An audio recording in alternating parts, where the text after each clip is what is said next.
Today's episode of Variant is brought to you by Domain.com. Today on Variant, I give you the history of one of the most evil teams in comic books, the Crime Syndicate.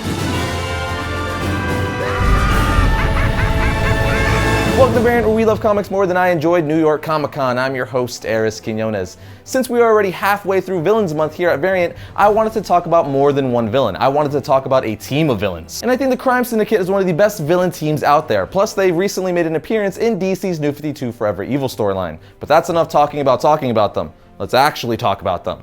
And that was way more complicated than it needed to be. So, roll history of bumper.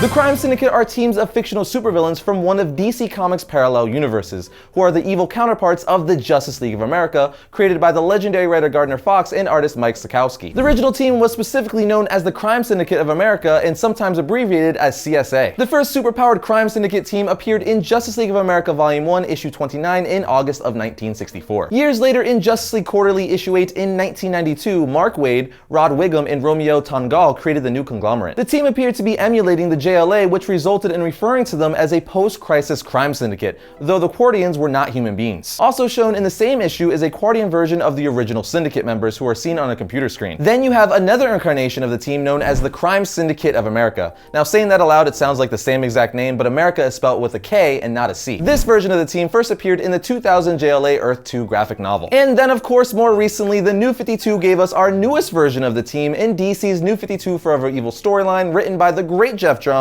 and drawn by the amazing David Finch. Now, those are the incarnations of the team over the years, but let's go back to the Silver Age, where it all started, making our way to the most current New 52 version of the team. Originally, the Silver Age Crime Syndicate of America formed on Earth 3 in a parallel universe. The Crime Syndicate of America was founded by Ultraman, who's their version of Superman, Owlman, their version of Batman, Superwoman, their version of Wonder Woman, Johnny Quick, who's their version of Flash, and Power Ring, who's their version of Green Lantern. Much like Earth 1 and Earth 2, Earth 3 had a variety of powerful men and women, but rather than justice and goodness, they were consumed with evil intent. Earth 3 is a world where supervillains are the majority of metahumans. In time, the Crime Syndicate's members became bored with how easy it has become to commit crimes. With no one to stand against them, they began to search the Earth for rivals worthy of their power. Finding none, they began to look beyond the boundaries of their Earth. Soon they discovered the multiverse and the existence of Earth 1 and Earth 2. The Crime Syndicate sets out to challenge both the Justice League of America from Earth 1 and the Justice Society of America of Earth 2. After a protracted battle across the three dimensions, the Crime Syndicate is ultimately defeated and placed inside an indestructible bubble created by Green Lantern's ring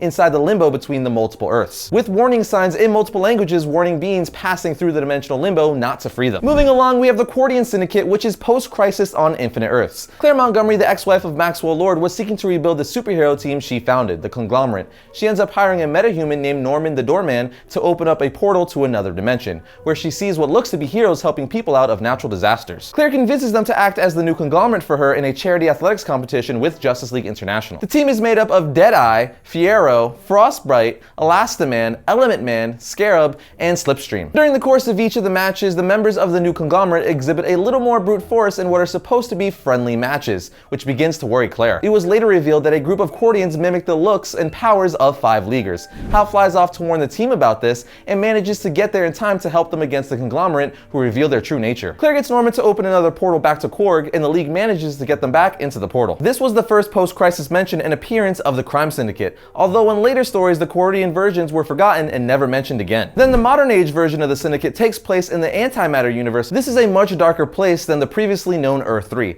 This incarnation of the Syndicate is not content with oversight over crime, but seeks world and later universal domination. Now I can go on and on talking about the different versions of the Crime Syndicate over the years and going into more detail about them, but I have to leave time for the most current version of the team, the New 52 version of the Crime Syndicate. And just so you know, I'll be mentioning spoilers for the Trinity War and Forever Evil storyline. So there's your warning. Don't say I didn't warn you. The Crime Syndicate made their debut in the New 52 at the end of the Trinity War event when the Outsider opened up Pandora's box, creating a portal, revealing that Pandora's box was actually an object of science that originated from Earth 3, the Earth where the Crime Syndicate originated from, as well as all evil itself. The Crime Syndicate then defeats the entire Justice League team and wreaks havoc upon the world, which is what the Forever Evil storyline is all about. This version of the Crime Syndicate is similar similar to the previous versions, with the roster consisting of Ultraman, Owlman, Superwoman, Power Ring, and Johnny Quick. They also had Sea King, who was originally a part of their team, but he didn't survive the trip through Pandora's box and collapsed dead. 3 other members are also a part of the team, who are named Grid, their version of Cyborg, Deathstorm, their version of Firestorm, and Atomica, their version of Atom. Atomica was originally believed to be part of the Justice League team, but was later revealed to be a spy for the Crime Syndicate at the end of the Trinity War. Needless to say, we got a bunch of awesome evil versions of members of the Justice League team with the New 52 rendition of the Crime Syndicate.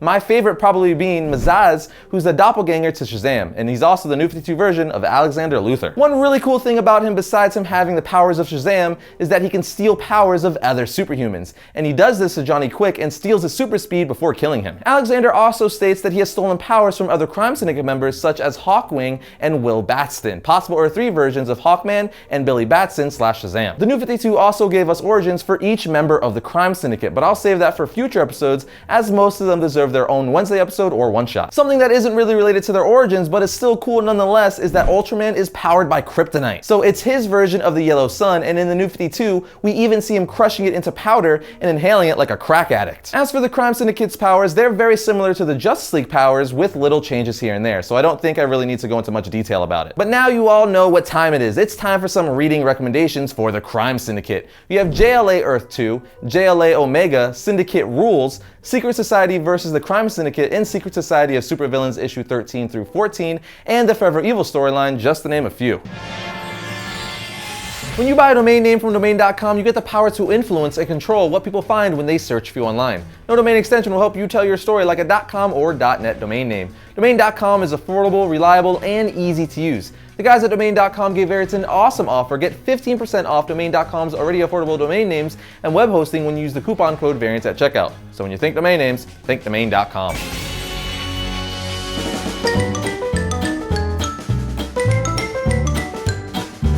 Did you know Harley Quinn wasn't Joker's first sidekick? His first sidekick was actually Gaggy Gagsworthy. You heard me correctly, Gaggy Gagsworthy. He was once a member of the circus before joining the Joker in A Life of Crime. As part of the circus, Gaggy was a tightrope walker until the circus hired a new act, the Flying Graysons.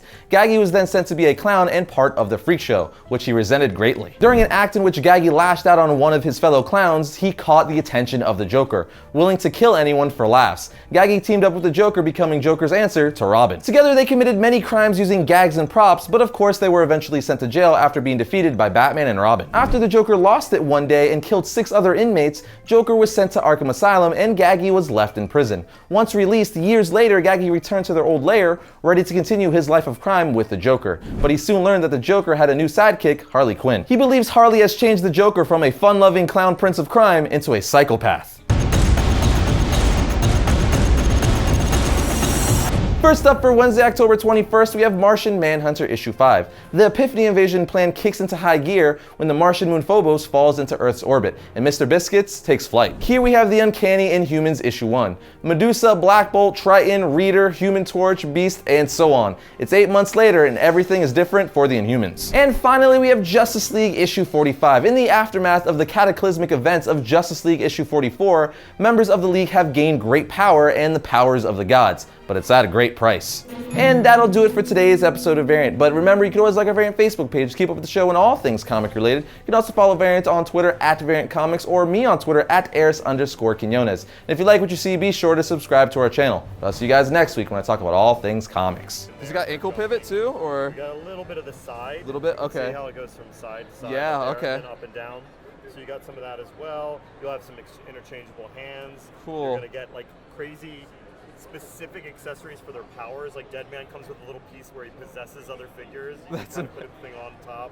He comes with his discs to ride on. Will you ever get into like Dark Knight Returns and stuff, maybe, if the line does well? Maybe buy 3 or 4 of each of these and then Yeah, we'll discuss. Then we'll discuss.